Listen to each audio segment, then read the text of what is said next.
Hi, it's Anne. Thanks for stopping by. We're going to be making a few flowers today. And so often, just a little whimsical flower is just the type of embellishment that we need for a journal cover, a journal tag, almost any sort of junk journal element. And it's so easy to make these out of circles. So I just thought I would kind of build up my stash on these. Let me organize my things here just a little bit. I've got my paper punches out, and if you want to do a project like this, I would advise just getting out whatever paper punches you have, any size, because you will probably use all of them. There's an inch, there's a 3/4 inch, here's a 2 inch, a 1 3/4, just all the circle punches. Even some of the little ones can sometimes come in handy. So I'm going to have them right around here. I'm going to use a bunch of different kinds of paper. I may not get to all of them here today, but I pulled them out for the purposes of doing this project. And I also have a few markers. The one I anticipate using the most is my white acrylic marker, but I also pulled out my gold, a couple of the colored acrylic markers, and this little jelly roll pen. There's some mark making we're going to do at the end, and these come in handy. So I think I have everything out. Oh, and a nice pair of sharp scissors, the pointy ones. We're going to start by punching some circles. I should look here and see if there's anything here that I could begin with. I think I'm going to save these. I'm going to go ahead. Let's just kind of think about sort of a sunflowery kind of flower first, and let's go ahead and go with the bigger one. I'm going to use my 2-inch punch. This is a piece of cardstock that I just did a little bit of stamping on just to give it some visual interest. And just the one is all we're going to do for now. This is the main part of our flower, and we have to pick a center. Do I have anything that looks center-like? Yeah, I think I might. That's a little bit too much. I kind of like this soft one. You know, maybe let's go for this kind of charcoal. So I don't think I have any brown sitting around here, or do I? Nope, I'm gonna go with this kind of. This is easy to reach here. I'm just gonna cut a little 1-inch. Well, maybe I'll go a little bit smaller. I'm so indecisive today. Why am I having problems with that today? There we go. Nope, not quite enough contrast. And I think that maybe is not quite big enough. Let's go for the 1-inch. That looks a little bit like a sunflower.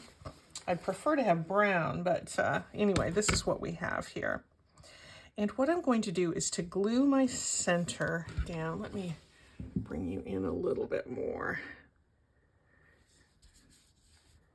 There we go.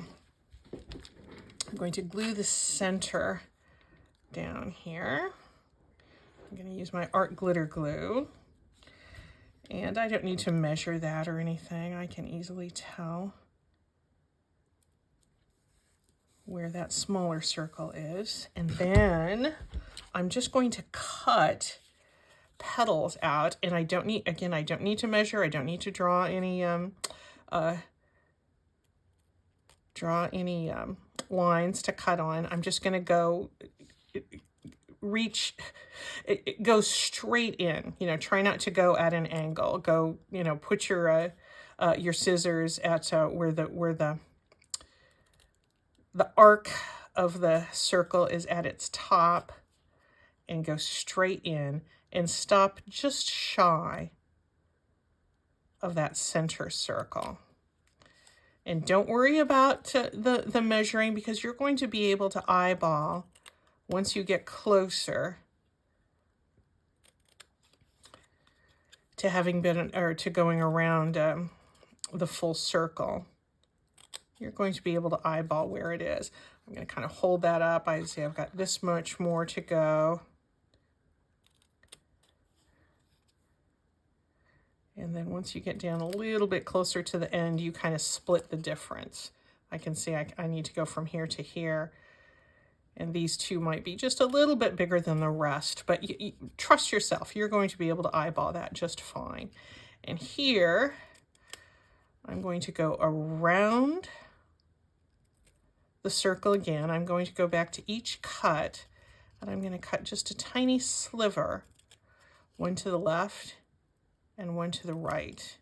So I'm really forming those petals there.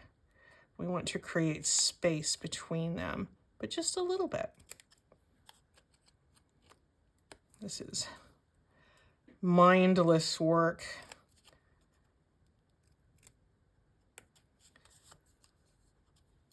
And you probably see little whimsical flowers like this on lots of Pinterest boards and such. I've never seen instructions for any, but you know, once you look at it, you know, you don't really need instructions. But I'm glad you're here. See, this one is going to be a lot smaller than these, but that really is not going to matter. Don't let the pursuit of perfection stop you from making these little embellishments.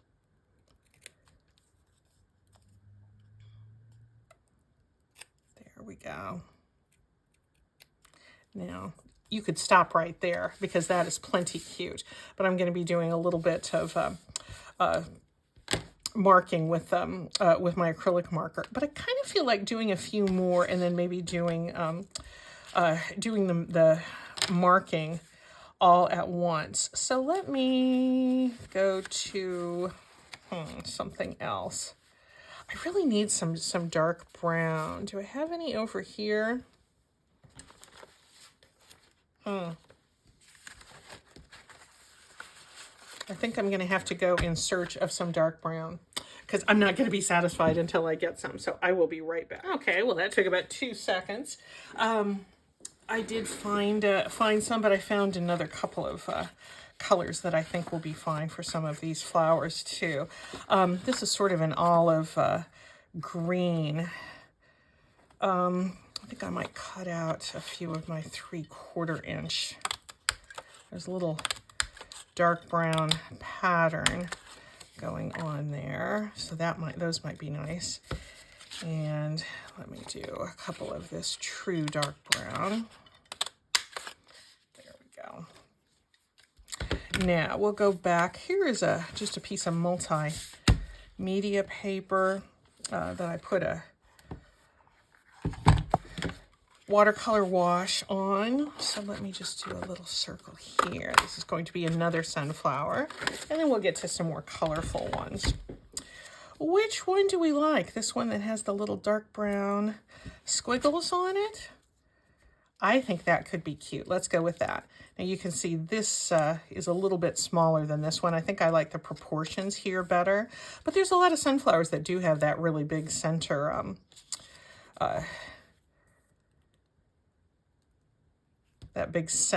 all those seed-filled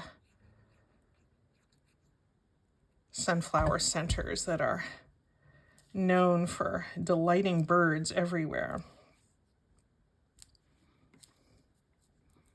There's that. This is the 3/4 inch circle on top of a 2-inch circle. And we'll come around.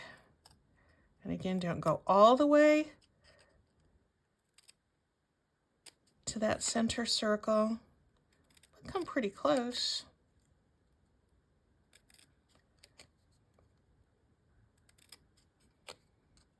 Yeah, you might feel a little nervous thinking, oh, geez, what if I come out with some sort of, really odd number of petals. You won't. Look, here we can tell. Here's what I have left. I'm going to split the difference here. And these are a little bit narrower than these over here, but I'm fine with that. I don't have any sort of magic calculator in my head telling me how far to cut. And you don't either, but you don't need one. You can do this.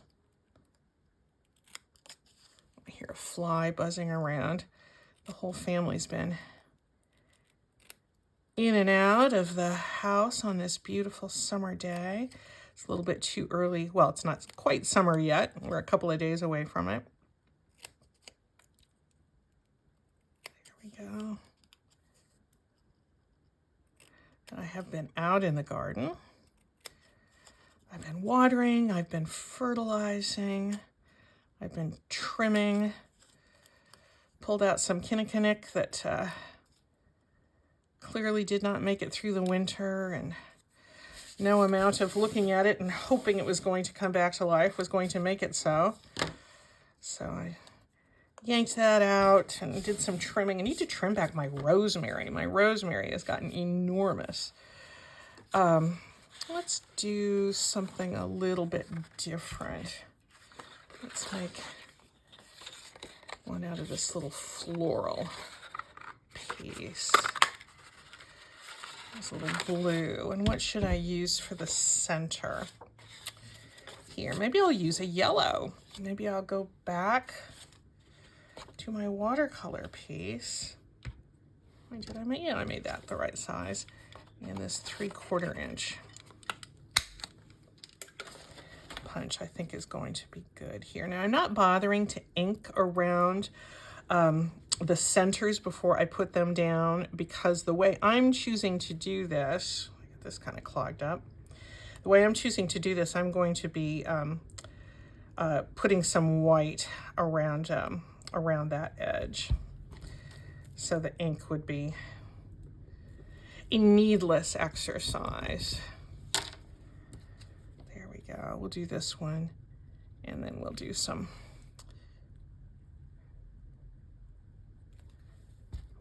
embellishing. Oh, I like this. It's nice. It has kind of a vintagey sort of color vibe to it, doesn't it?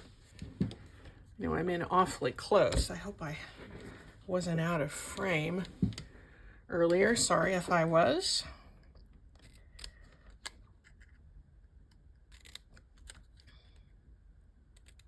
I always want to go right down to that center, but really is better if you pull back just a little bit.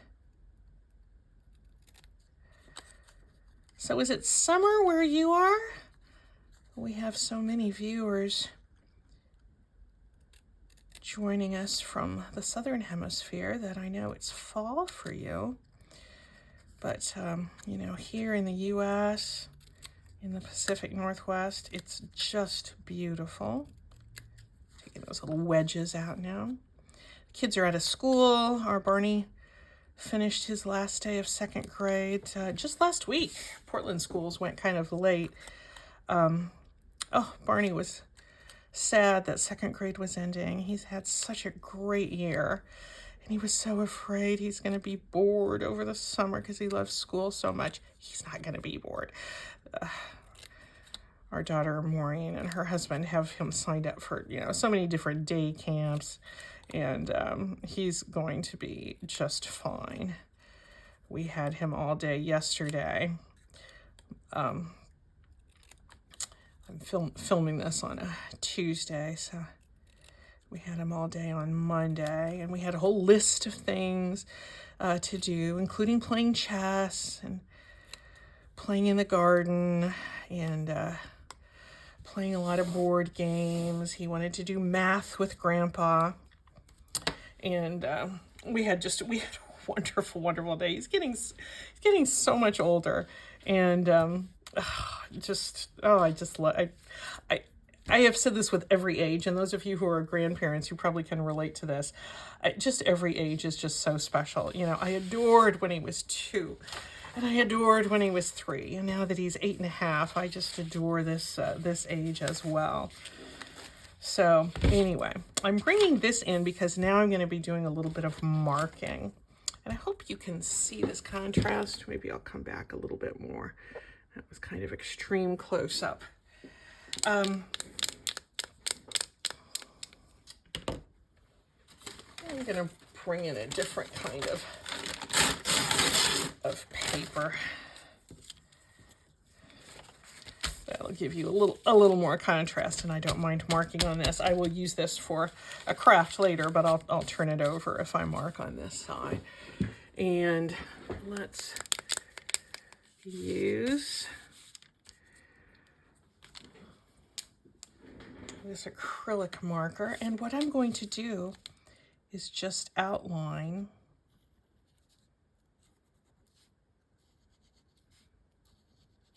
the entire flower. And this, I think, adds to the whimsy of it. It makes it,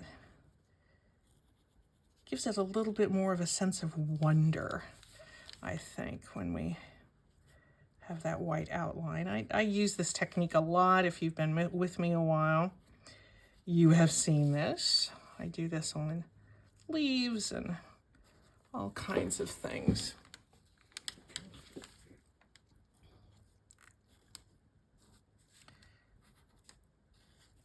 Hope my fingers aren't getting in the way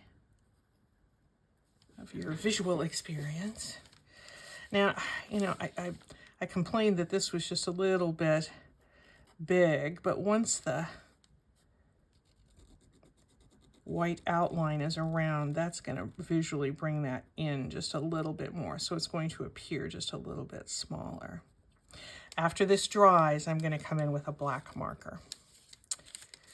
Now let's do this one on this mixed media paper. Not quite the strong contrast I like to get, but it'll stand out more once I put the black fine ink around it.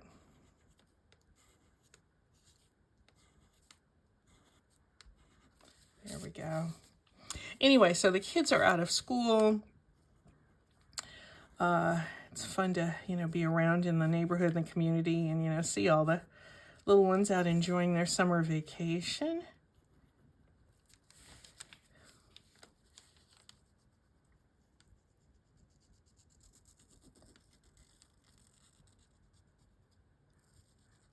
There we go.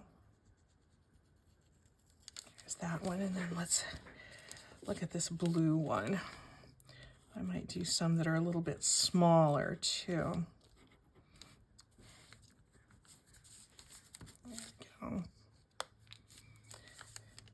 Anyway, Dan is in and out of the house, so you might hear the back door slam a little bit.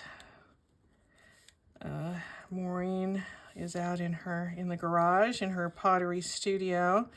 She's expanding her space a little bit to accommodate some more pottery equipment in her garage studio. And Dan, the big thing, Dan had to move the table saw. So they came to an agreement on how much space could be reconfigured to accommodate both the pottery studio, slight expansion, and Dan's table saw, which he doesn't use often, but when he does, he's got to have access to it. So I thought, I'm just going to let you guys work that out. It's always very, you know, very amicable, and they work in a really great way together. But I do not need to be part of the pottery studio table saw discussion. Look how cute these are already. Aren't they fun? They really are. Let's make a littler one. Should we do that? Here's 1 3/4 inches. And then we might do something really fun and do a teeny tiny one. Let's make this plaid one. And let's go really little. And, you know, maybe I'll use a book page. Shall I do that? I have a book page here that has a little bit of a yellow wash. And I'm going to come in with my 1 inch punch. Okay. This is not going to be a center this time. This is going to be an actual flower. What should we put in the center? I think I'm going to come in with, yeah, that's the one there, the dark brown that I sought earlier.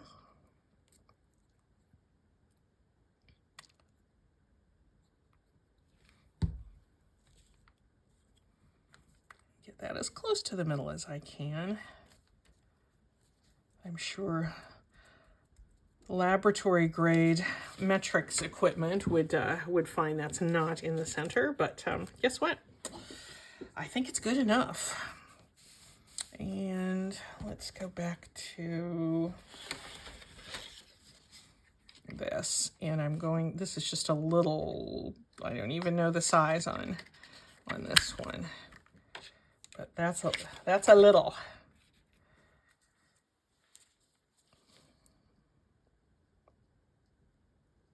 There we go. And for this little one, for our mark making might be a little bit different because this is going to be almost too wide for that. I'm going to set that aside and let that dry. Let's come in and do our, yeah, I can see I don't have this exactly in the center, but I am not going to worry about it.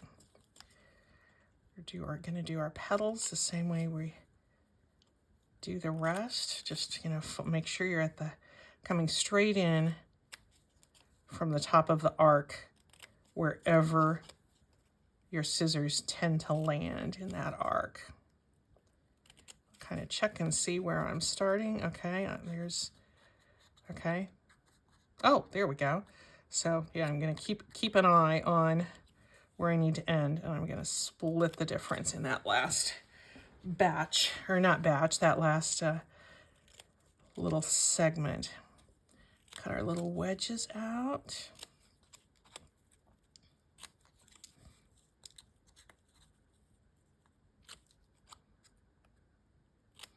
I love these plaids. I think plaid flowers, oh, they're adorable, aren't they? Talking about school, you know, they kind of, maybe I'll do a little back to school journal or something for the fall with these little plaid flowers. I think they're so cute.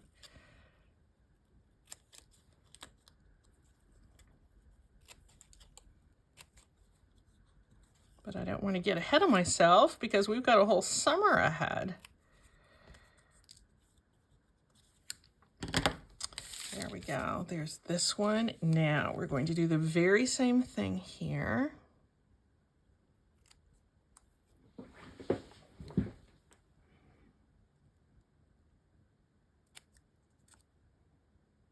It's a little fiddly.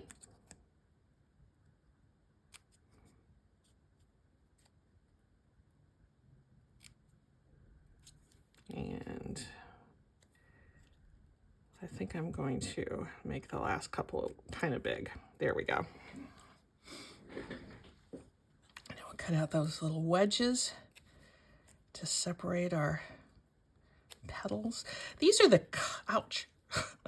These are the cutter bee scissors. Lots and lots of crafters use those.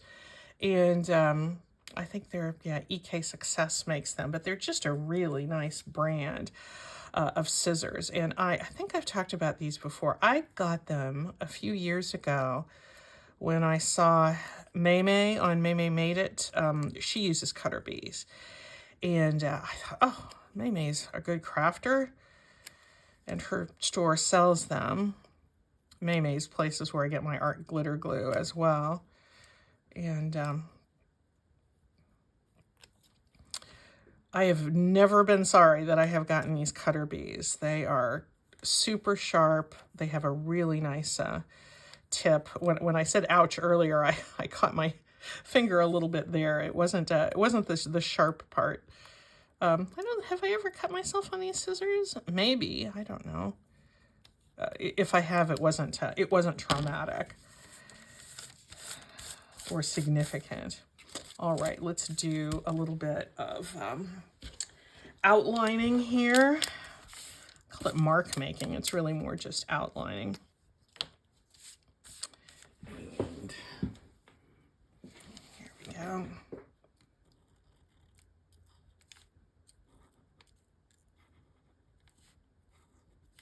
You can see I'm not drawing one continuous line. When I first started making these, I tried to, you know, do up and down, and that's just not necessary to be that meticulous. I go from side to side and then across the top. And occasionally I find I didn't get those cutter bees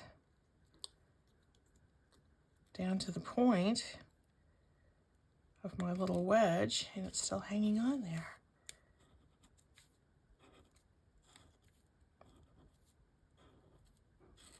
These would be cute with kind of like a glittery paper or something for the center too.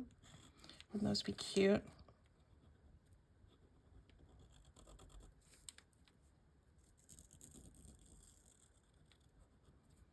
So this acrylic paint dries pretty fast.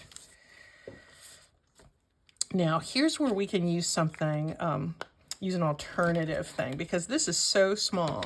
It looks like I need a slightly bigger gap between those two petals. If we're working on a really small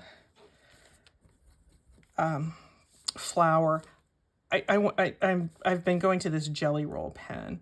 This outlining is not going to be quite as visible on this very pale paper.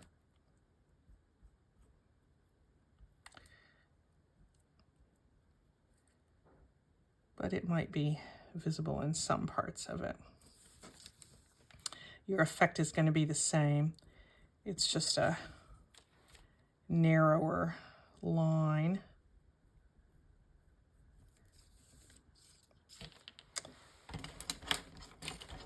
If you have a hard time holding it down and you don't want to smear, you can just take the eraser of a pencil.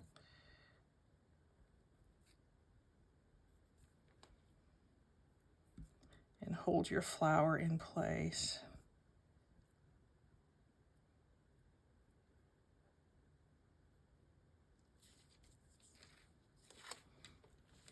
Oh, that's crooked. There we go. Now, for the final touch, and I'm going to set the littles aside. Well, this one I think is almost dry by now, but I'm going to go back to the ones that I did first. And I'm going to take just an ordinary gel pen and do a line and do a double line and make it just as jiggly as you want.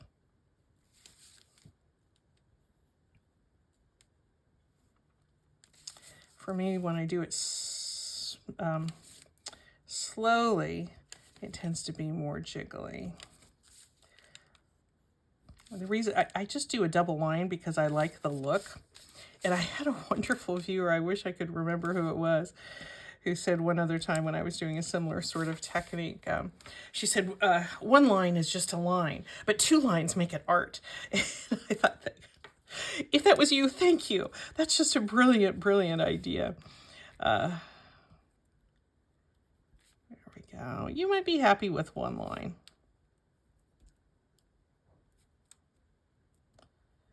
Kind of deliberately making these wonky.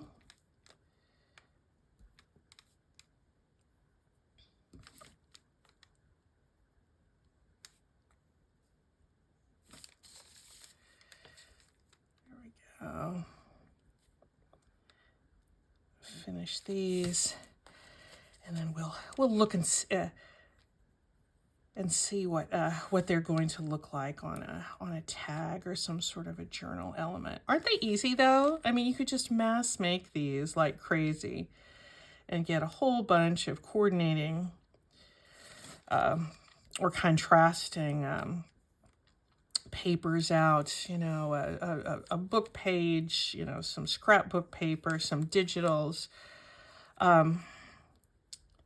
whatever you have handy. Go through your scrap bin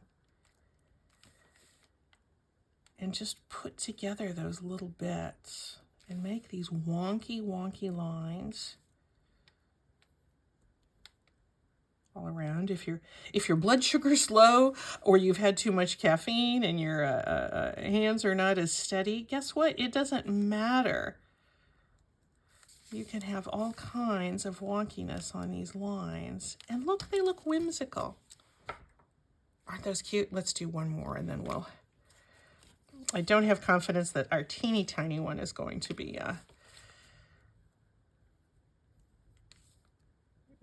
ready to trace yet, because that gel ink seems like it takes a while. There we go. Boy, things must be going pretty good outdoors. I don't hear anybody coming and going. Dan might be taking a break. I think Maureen's out using, what did she call it? I forget the name was of the new piece of equipment that she bought from somebody. She called it a slab roller or something like that. If you're a ceramic artist, you probably know. I know the word slab was in it somewhere, and it involved a table and a thing that looked like a big, like kind of like a pasta machine or something like that. I have no idea. I know she makes beautiful pottery, and she loves the creative practice that gives such a balance to her life. So I'm really glad she can do that. Okay, I said I was going to do one more, and now I'm doing this one too. But since there's so many lines in this one, maybe I'll just do one line around this flower for this plaid one for the sake of speed. I hope I kept most of these in camera. There, I'll go double. There we go. That looks pretty cute. Now, let's look and see what would they look like if we put them on some sort of a tag. Here's some kind of